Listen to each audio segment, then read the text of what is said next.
আমার মনে হয় ভালোবাসা প্রকাশের সবচেয়ে উত্তম মাধ্যম হচ্ছে ফুল। 6 মাস পর বাড়িতে আসছি। বাস থেকে নেমে সরাসরি চলে এলাম ফুলের দোকানে।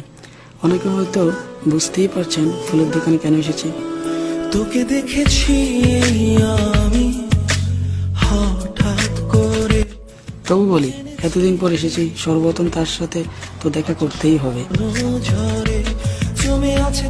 আর এই জন্য ফুল তো লাগবেই। আমাকে একটা ফুল দিয়েন তো। 2 টাকা দিয়ে তো ফুল পাওয়া যায় না।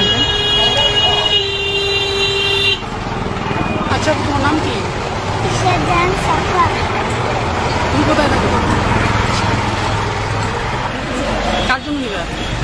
আম্মুর জন্য। কার জন্য? আম্মুর জন্য। আম্মুর জন্য। আচ্ছা, কোনটা নিবা, এটা না এটা?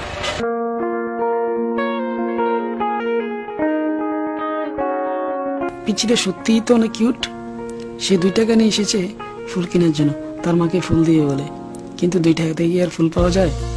তাই আমি নিজ থেকে তাকে একটি ফুল কিনে দিলাম। আমি যেখানে যাচ্ছিলাম সে নাকি আবার সেই পথেই যাচ্ছে, তাই ভাবলাম পিচিটাকে একটু এগিয়ে দিই।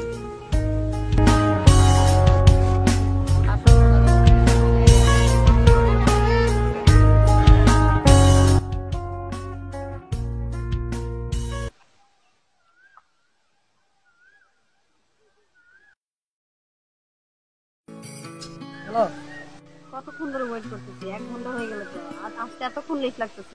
আরে বাবা, আমি ঢাকা থেকে চিটাগাং গেছি শুধুমাত্র তোমার জন্য। আমি এখন পর্যন্ত বাসায় যাইনি, আর তুমি আমার জন্য এত ওয়েট করতে পারবে না?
আজ ইচ্ছে করে তোমার কোলে একটু মাথা রাখি, এই হৃদয় খানি উজাড় করে পা বলে ডাকি।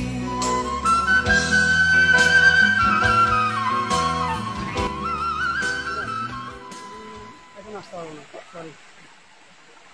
হ্যাঁ, কোনো সমস্যা নাই, ভালো লাগতেছে না। তুমি বাসা গেলো প্লিজ। না, কিছুই হয় নাই, ভালো লাগতেছে না আসলে। তুমি বাসায় যাও, করবে আগে।